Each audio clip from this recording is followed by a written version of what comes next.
could see nothing, the light of a torch seemingly gobbled up a few feet into that dense blackness.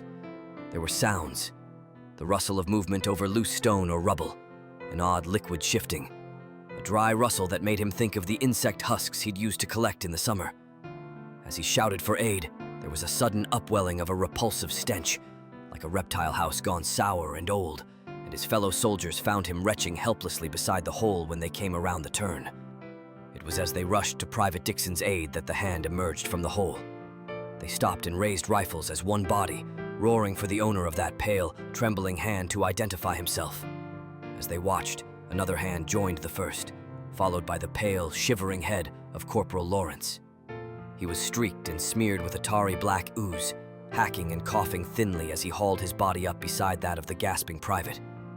As they moved to help the men, the corporal vomited up a heavy stream of the same repulsive slime that coated his body in smears and globs, his curled, shuddering body voiding more of it into his saturated, fouled pants.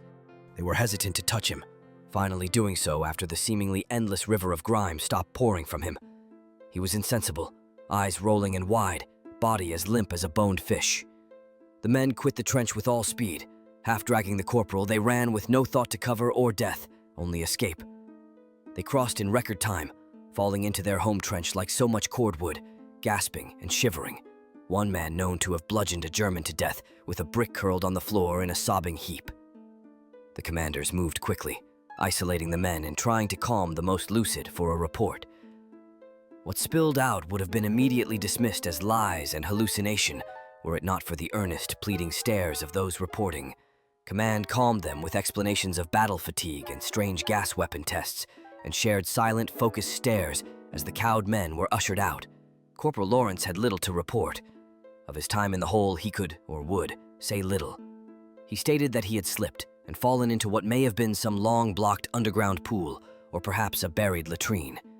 Of the sounds and smells reported by the private, he had nothing to say, only that he had struggled a short time, then managed to get back out just as the men arrived. Truly, he seemed none the worse for wear.